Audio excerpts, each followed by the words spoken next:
ఆమె చెంతకు వెళితే ఎలాంటి కష్టాలైనా దూరమవుతాయి.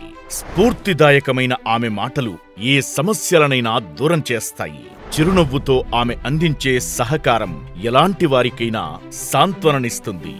అలా తన మాటలతో, స్ఫూర్తిదాయకమైన పనులతో తన చివరి శ్వాస వరకు సమాజ సేవ చేసిన బ్రహ్మ విద్వన్మణి శ్రీమతి చిట్టూరి కల్పనామూర్తి గారు.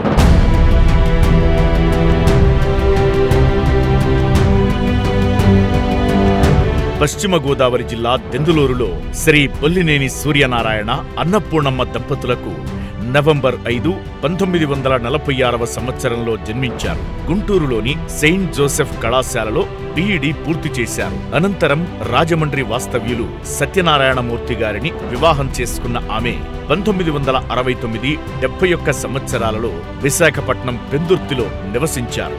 1971వ సంవత్సరం జనవరి 5వ తేదీన కుమారుడు రవీంద్రకు జన్మనిచ్చారు. 1970-72 సంవత్సరాలలో విశాఖపట్నంలోని జిల్లా పరిషత్ హైస్కూలులో ఉపాధ్యాయునిగా పనిచేశారు. అనంతరం 1975-76 సంవత్సరాలలో విజయవాడ హైస్కూలులో సైన్స్ ఉపాధ్యాయునిగా పనిచేశారు. 1990-2003 వరకు ఏలూరు మున్సిపల్ హైస్కూలులో సైన్స్ ఉపాధ్యాయునిగా పనిచేసి అక్కడే పదవీ విరమణ చేశారు.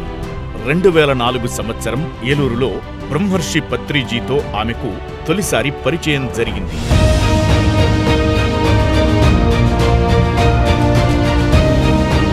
ఆనాటి నుంచి బ్రహ్మర్షి పత్రిజీ స్ఫూర్తితో అనేక ధ్యాన ప్రచార కార్యక్రమాల్లో తన వంతు సేవలు అందించారు. ఈ క్రమంలో పిరమిడ్ స్పిరిచువల్ సొసైటీ మూవ్మెంట్లో చురుగ్గా పాల్గొని 2004లోనే సికింద్రాబాద్ జింఖానా గ్రౌండ్లో ధ్యాన మహాయజ్ఞం నిర్వహించారు. 2005లో మైత్రేయ బుద్ధ స్పిరిచువల్ ట్రస్ట్ను రిజిస్టర్ చేసి 2006వ సంవత్సరం నుంచి వేలాది ధ్యాన తరగతులు నిర్వహించి వ్యాధులు, సమస్యలతో బాధపడే వేలాది మందికి ధ్యానం ద్వారా ఉపశమనం కలిగించారు. అదే సంవత్సరం మైత్రేయ బుద్ధ పిరమిడ్ కేర్ సెంటర్ను స్థాపించి బ్రహ్మర్షి పత్రిజీ చేతుల మీదుగా ప్రారంభించారు. 2007లో భారతదేశంలోనే మొదటిసారిగా పిరమిడ్ హౌస్ ను ఏర్పాటు చేసి జనవరి 23న పత్రిజీ మహాసేనితో ప్రారంభింపజేశారు. ఆనాటి నుంచి తన చివరి క్షణం వరకు వేలాది ధ్యాన కార్యక్రమాలు నిర్వహించడమే కాకుండా అందరికీ చేదోడువాదుడుగా ఉంటూ ఎంతో మంది జీవితాల్లో కొత్త వెలుగులు పూయించారు.